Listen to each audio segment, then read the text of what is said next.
بسم اللہ الرحمن الرحیم۔ السلام علیکم۔ ایک عاشق رسول صلی اللہ علیہ وآلہ وسلم لڑکی کی سچی کہانی۔ اس کے گھر والے اسے دیوانی کہتے تھے۔ وہ واقعی دیوانی تھی، مدینے کی دیوانی۔ اسے بچپن سے ہی مدینے صلی اللہ علیہ وآلہ وسلم والے کا شہر دیکھنے کی تمنا تھی۔ اس کی خواہش تھی کہ وہ مسجد نبوی صلی اللہ علیہ وآلہ وسلم میں ایک بار صفائی کی سعادت حاصل کرتی۔ گھر میں وہ جب بھی جھاڑو دیتی اس کے تصور میں مدینے کی گلیاں آ جاتی تھیں۔ کبھی وہ کعبے کے صحن میں بیٹھی ہوتی تھی تو کبھی گنبد خضرا کے سامنے۔ اس کو یہ لگن، یہ تڑپ بچپن سے ہی عطا ہو گئی تھی۔ یہ تڑپ بھی ایک سعادت ہے، جس کو نصیب ہو جائے وہ خوش نصیبوں میں آ جاتا ہے۔ یہ ایسی تڑپ ہے جس میں سکون ہی سکون ہے۔ اسی لیے 6-7 سال کی عمر سے ہی اس نے اپنا جیب خرچ ایک ٹین میں جمع کرنا شروع کر دیا تھا۔ گھر والوں کی طرف سے اسے جو بھی پیسے ملتا وہ اسے ٹین میں ڈال دیتی۔ وہ ایک متوسط گھرانے سے تھی، اس لیے جیب خرچ کچھ خاص نہیں ملتا تھا۔ نور نام تھا اس کا۔ نور کے گھر والوں کو 6 ماہ بعد پتہ چلا کہ وہ عمرے کے لیے پیسے جمع کر رہی ہے۔ اس نے یہ بات کسی کو نہیں بتائی تھی، لیکن ایک دن وہ اپنے جمع کیے پیسوں کو گن رہی تھی تو اس کی امی نے دیکھ لیا۔ بچی کے ہاتھ میں اتنے پیسے دیکھ کر وہ حیران رہ گئیں۔ یہ پیسے کہاں سے لیے تم نے؟ نور کی والدہ نے اس کے ہاتھ سے پیسے چھینتے ہوئے سختی سے پوچھا۔ نور کو اپنی 6 ماہ کی محنت پہ پانی پھرتا نظر آیا۔ امی یہ مدینے کے ہیں، یہ نہ لیں آپ۔ نور نے اپنی والدہ سے التجا کی۔ مدینے کے ہیں؟ نور کی والدہ کو کچھ سمجھ نہ آیا۔ یہ کس نے دیے تمہیں؟ چوری تو نہیں کی؟ اس کی والدہ نے نور کے قریب بیٹھتے ہوئے اس بار ذرا نرمی سے پوچھا۔ نہیں امی، یہ میں نے جمع کیے ہیں، نور نے فخر سے کہا۔ اس کے لہجے میں اب خوشی جھلک رہی تھی۔ نور نے اپنی والدہ کو ساری بات سمجھا دی۔ ساری بات جان کر اس کی والدہ حیران رہ گئیں۔ انہیں فخر ہوا کہ اس نے نور جیسی بیٹی کو جنم دیا ہے۔ اتنی چھوٹی عمر میں اتنی تڑپ، اتنی لگن کہ ملنے والے چند روپے بھی جمع کرنے شروع کر دیے۔ بچوں کو کھانے پینے کا لالچ ہوتا ہے، مگر اس کو مدینے دیکھنے کا لالچ تھا۔ لالچ بری بلا ہے، مگر ایسا لالچ سعادت ہوتا ہے۔ نور کی والدہ نے اسے اپنے سینے سے لگایا اور دل سے دعا دی، بیٹی تیرے نصیب میں ہمیشہ مدینہ ہو۔ وقت گزرتا رہا، نور کی عمر کے ساتھ ساتھ اس کی جمع پونجی بھی بڑھتی رہی۔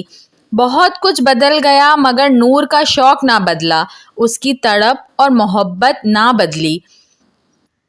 اس کا آج بھی وہی معمول تھا، گھر سے جو بھی ملتا ٹین میں ڈال دیتی۔ اس کے گھر والے بھی کبھی کبھار اس ڈبے میں کچھ نہ کچھ ڈال دیتے تھے۔ نور کو منزل قریب آتی نظر آ رہی تھی۔ یہ 2005 کی بات ہے۔ ایک رات نور نے ٹین سے وہ سارے پیسے نکال کر گنے تو خوشی سے اس کی آنکھوں میں آنسو آ گئے۔ بے اختیار اس نے نوٹوں کو چوم لیا اور اللہ کا شکر ادا کیا۔ وہ اتنے ہو گئے تھے کہ نور آسانی سے عمرہ کر سکتی تھی۔ وہ خود کو مکہ مدینہ کی گلیوں میں چلتا پھرتا دیکھ رہی تھی۔ اس کی آنکھوں کے سامنے بیت اللہ اور سبز گنبد آنے لگے۔ اس نے اپنے ابو سے بات کی اور ان کو اس بات پر آمادہ کیا کہ کسی بھی طرح کچھ پیسے بچا کر وہ اس کے ساتھ عمرہ کرنے چلیں۔ اس کے والد نے نور سے وعدہ کیا کہ وہ 2-4 ماہ تک بندوبست کر لیں گے۔ نور کے لیے یہ 2-4 ماہ 2-4 صدیاں بن گئے۔ اس نے اپنا پاسپورٹ بنوا لیا تھا۔ 3 ماہ گزر گئے تھے۔ نور کے والد نے ساری تیاریاں مکمل کر لی تھیں۔ عین ممکن تھا 15-20 دنوں تک باپ بیٹی عمرہ کے لیے روانہ ہو جاتے، مگر قسمت کو شاید یہ منظور نہیں تھا۔ اللہ نے غفلت میں سوئے ہوئے ہم خطا کار انسانوں کو جگانے کے لیے زمین کو ہلا دیا۔ 2005 میں آنے والے زلزلے نے ہر طرف تباہی مچا دی، جس میں کشمیر کے کئی گاؤں شہروں کا تو نام و نشان ہی مٹ گیا۔ لوگ بے یار و مددگار ہو گئے، نہ رہنے کو چھت رہی، نہ کھانے کو کوئی سامان۔ بے شمار لوگ اپنوں سے بچھڑ گئے۔ امدادی کارروائیاں شروع ہو گئیں، جس میں حکومت اور عوام نے بڑھ چڑھ کر حصہ لیا۔ پورے پاکستان سے لوگ اپنے ہم وطنوں کے دکھ کا مداوع کرنے امٹ پڑے۔ کھانے پینے کے سامان سامان سمیت پہننے اوڑھنے کو جو بھی میسر ہوا لے کر پہنچے۔ نور کو بھی اس حادثے کا علم ہوا تو اپنے ہم وطنوں کے دکھ پر وہ رو پڑی۔ مدینے اور مدینے والے کی دیوانی ہو اور درد دل نہ ہو، یہ کیسے ہو سکتا ہے؟ نور نے اپنی تمام جمع پونجی زلزلہ زدگان کو عطیہ کر دی۔ اس نے کہا تھا کہ اس وقت ان پیسوں کی میرے لوگوں کو زیادہ ضرورت ہے، عمرہ میں پھر کر لوں گی، میرے ارد گرد لوگ بھوکے مر رہے ہیں اور میں عمرہ کرنے چلی جاؤں تو بروز قیامت کہیں مجھ سے مدینے والے صلی اللہ علیہ وآلہ وسلم نے یہ کہہ دیا کہ میری امت کھانے پینے کو ترس رہی تھی تو تم نے کیا کیا، تو میرے پاس کیا جواب ہوگا؟ ٹھیک 6 ماہ بعد نور کا رشتہ آ گیا۔ لڑکا سعودیہ میں اپنا بزنس کرتا تھا۔ چھان پھٹک کے بعد ہاں کر دی گئی۔ لڑکے والے 1 ماہ بعد نکاح مانگ رہے تھے۔ نور کے گھر والوں کی اگرچہ کوئی خاص تیاری نہیں تھی مگر انہوں نے انکار نہیں کیا اور 1 ماہ بعد دن مقرر کر دیا۔ شادی ہو گئی۔ نور دلہن بن کر اپنے سسرال چلی گئی۔ شادی کے 15 دن بعد لڑکا واپس سعودیہ چلا گیا۔ اس نے نور سے کہا تھا کہ وہ اسے جلد اپنے پاس بلا لے گا اور 2 ماہ بعد نور سعودیہ جانے کے لیے جہاز میں بیٹھی تھی۔ یہ پاکستان سے ڈائریکٹ مدینہ کی فلائٹ تھی۔ نور کا شوہر مستقل مدینے میں ہی رہتا تھا، وہیں اس کا کاروبار تھا۔ ایئرپورٹ پہ نور کا شوہر اس کا انتظار کر رہا تھا۔ نور نم آنکھوں سے مدینے کی پاک زمین پر کھڑی سوچ رہی تھی کہ کہیں یہ خواب تو نہیں۔ وہ جو مدینے کو دیکھنے کی منتظر تھی، اسے مدینے کا مکین بنا دیا گیا تھا۔ اپنی قسمت پر رشک کرتی وہ گاڑی میں بیٹھی اور گھر جانے کے بجائے سیدھے مسجد نبوی صلی اللہ علیہ وآلہ وسلم میں گئی۔ مسجد نبوی صلی اللہ علیہ وآلہ وسلم پر نظر پڑتے ہی اس کی آنکھوں سے اشکوں کا سمندر بہہ نکلا۔ اس نے اپنے جوتے گاڑی میں ہی چھوڑ دیے اور گنبد خضرا کے سامنے جا پہنچی۔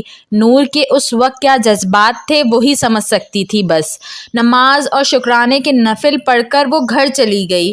اگلے ہی دن وہ اپنے شوہر کے ساتھ عمرے کے لیے مکے کی طرف رواں دواں تھی۔ پہاڑوں کو دیکھ کر وہ سوچ رہی تھی کہ یہ 1400 سال سے یہاں کھڑے ہیں اور کتنے خوش قسمت ہیں کہ انہوں نے میرے نبی صلی اللہ علیہ وآلہ وسلم کو دیکھا ہوگا۔